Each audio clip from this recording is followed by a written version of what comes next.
유명한 이슈텔러에게 한반도의 궁금한 이야기를 들어보는 이슈텔링 시간입니다. 네, 오늘 함께할 이슈텔러는요. 북한 출신 크리에이터 장혁 씨입니다. 안녕하세요. 환영합니다.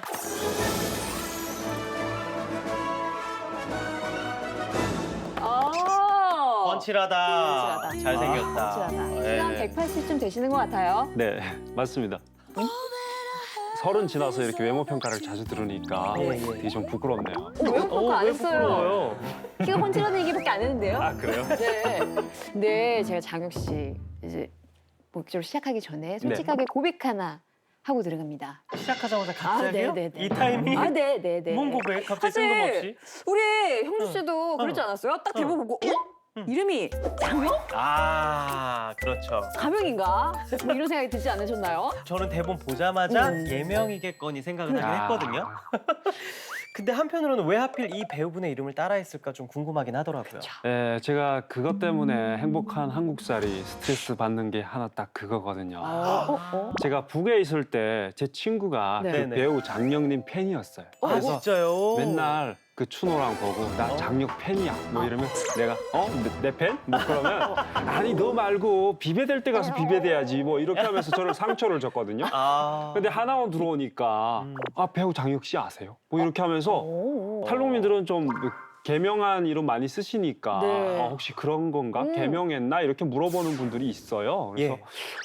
이거 나 태어날 때부터 가진 이름인데 아, 진짜 본명이세요? 네, 이름이라는 오. 거는 다른 사람하고 구분 짓기 위해서 짓는 거잖아요. 그렇죠, 그렇죠. 근데 마치도 내가 무슨 뭐 어떤 그런 고유명사를 미리 이렇게 스킬 이렇게 훔쳐온 그런 기분? 네, 그런 거 여기 와서 지금 심각하게 느끼고 있습니다. 아무튼 결론은 본명이다. 네, 본명. 본명 절대. 배우 장혁 씨가 아. 예명인 줄 알고 있어요. 아, 그렇구나. 그러니까 그분이 그 가명을 그런 예명을 장혁이란 이름 쓸 때는 그 이름이 조금 멋있어 보이길래 쓰는 거 아니겠습니까? 그랬겠죠. 그렇죠. 내가 바로 북에서 온 레알 장혁이다. 네, 어머님한테 감사드리면서 알겠습니다. 오늘 레알 찐 장혁님과 함께 이슈텔링에서 다양한 이야기를 나눠봐야 되지 않겠습니까? 네. 특히나 좀 생생하고 네. 살아있는 레알 장혁이니까 살아있는 이야기 많이 기대를 보고 너무 하겠는데 기대되는데요. 아, 떨리면서 너무 말도 안 기대돼요. 나와. 네, 장혁 씨가 북에서 언제쯤 내려왔는지 혹시 알고 계세요? 아, 근데 딱 외형적으로, 물론 사람을 외형적으로 평가하면 절대 안 되지만, 되지만. 너무 세련미가 철철 넘치시고, 말씀하시는 것도 굉장히 그냥 우리랑 전혀 위화감이 제로고, 굉장히 오래되셨을 것 같은데요. 맞아요? 1919년, 네, 1919년, 네, 1919년, 네, 11월에 1919년이요? 독립운동 하셨나요?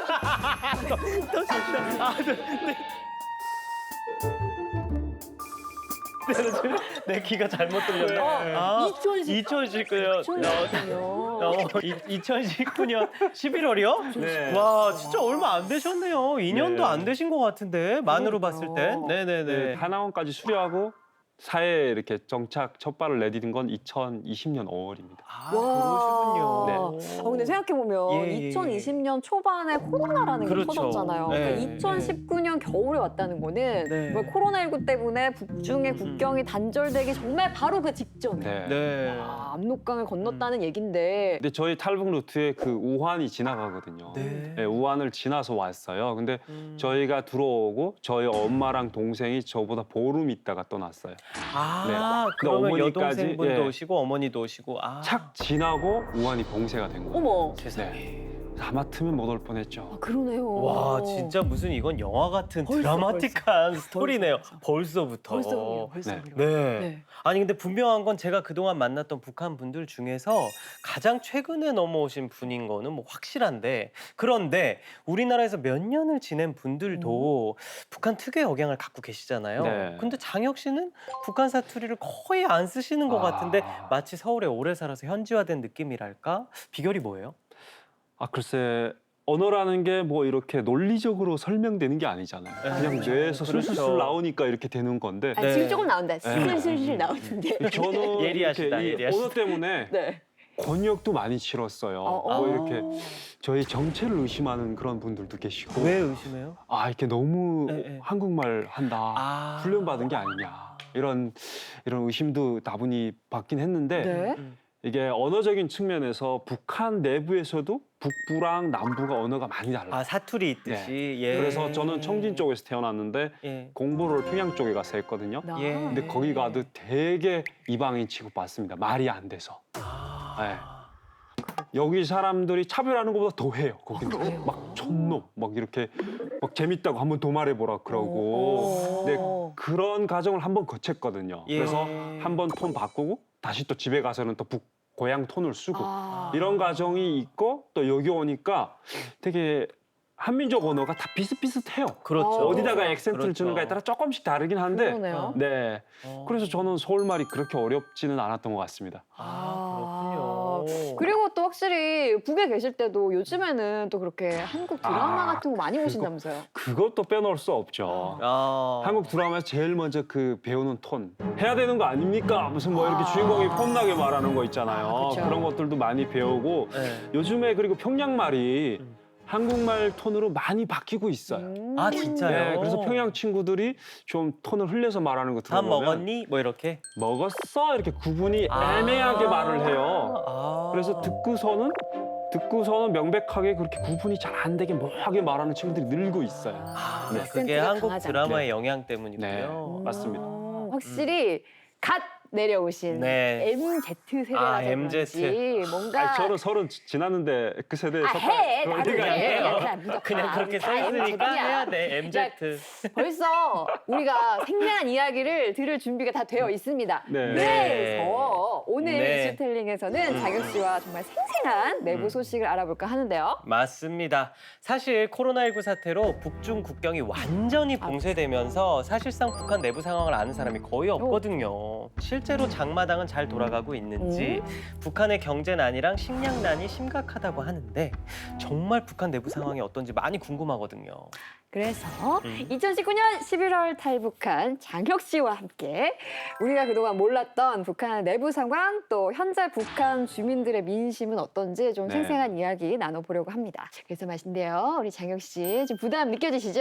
네, 부담 팍팍 느껴지고요. 잘했어요. 편하게 얘기하라는데 이게 분위기는 되게 그것이 알고 싶다. 그래서 말입니다. 네. 지난 6월 전원회의에서 김정은 위원장이 식량 문제를 굉장히 콕 집어서 네. 언급을 했단 말이죠. 그만큼 북한의 상황이 꽤 심각하다. 뭐 이런 의견이 많이 나오고 있는 그렇죠. 상태인데요. 뭐 최근까지 북한에 살았던 경험이 계시니까 솔직히 좀 어떤 상황인가요? 제가 2019년 11월에 왔으니까 네. 그때까지 상황을 설명드릴게요. 근데 뭐 북한이 계속 식량 문제 신경을 안 쓴 적은 없어요. 북한이라는 사회가 기본적으로 공업이 거의 마비가 돼 있고 아. 거의 농경 상태의 국가거든요. 그래서 사실 국가가 생산하는 건 식량밖에 없어요. 네. 그 외 주민들이 이제 필요한 그 쌀이라든가 공산품을 수입하기 위해서 네.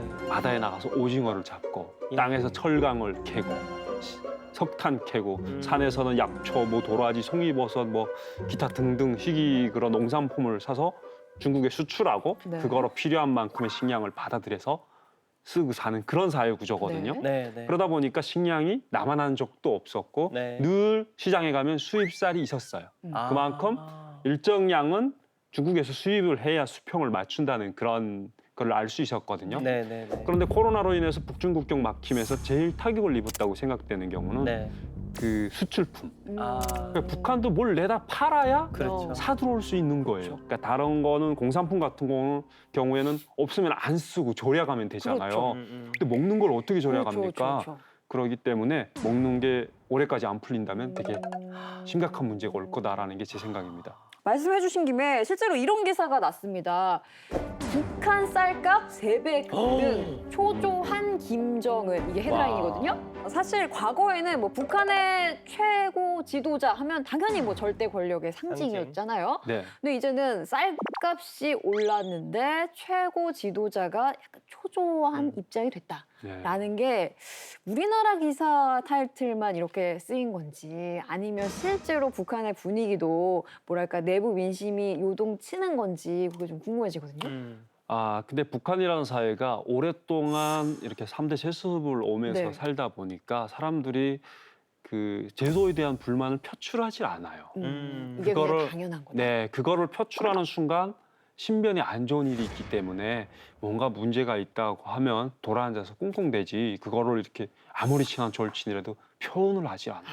그래서 민심 요동치는 거는 물론 상대적으로 예전에 비해서 북한 말로 말하면 말반동이라고 부르는 거거든요. 야 이거 못 살겠다. 이렇게 사는 거 진짜 무슨 낙으로 사냐 이런 말을 네. 표출하는 사람이 상대적으로 늘긴 했어요. 네. 근데 그게 아직까지는 그 지도자를 이렇게 겨냥해서 그 표출되지는 않는다는 거. 그거를 조금 아셔야 될 것 같아요. 아. 네.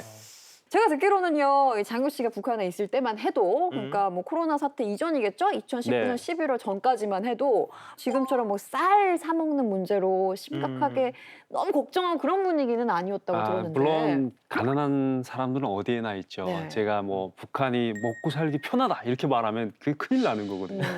근데 그래도 상대적으로 일을 하면 먹고 살 수 있고 상대적으로 이렇게 사회에서 막 그 식량 그 공급이 막 결핍돼서 막 굶어 나가고 오늘 굶고 나가는 사람 있고 그 정도 분위기는 아니었어요. 네, 네. 그렇군요. 네. 근데 저 한 가지 갑자기 궁금한 게 네. 있어요. 네. 제가 얼핏 아까 듣기로는 장혁 씨는 북한에 사실 때 그래도 쌀만큼은 걱정 없이 먹었다고 했잖아요. 네. 대체 북한에서 어떤 일을 했길래 먹고 살만했던 건지 궁금합니다. 저는 북한에서 그 전공을 IT를 했어요. 에? IT요? 네. 오. 저는 프로그래밍이 전공이었는데 어제는 어쩐지. 그 사회에서 코딩을 해서는 먹고 살 수 없는 구조예요. 아, 북한은 그건 알아요? 못해요, 못해. 코딩을 하는 사람은 오히려 포토샵 하는 사람보다도 못해요. 에? 북한에서는요? 네, 먹고 살기 힘들어요. 아, 아니, 그러면 어떻게 먹고 사셨는지 전공은 그러니까 저는 그거였는데. 코딩으로는 못 코딩을 먹고 했는데 산다면서요. 네. 코딩으로 먹고 살 수 없다 보니까 네. 그 웨딩 에? 하는 그 신랑 신부 결혼식 포토샵하고 편집하고 네 그리고 뭐 소소한 광고도 찍고 이런 프로덕션 북한에서? 같은 거 네. 아니 잠깐. 북한에서 회사를 운영하셨다고요?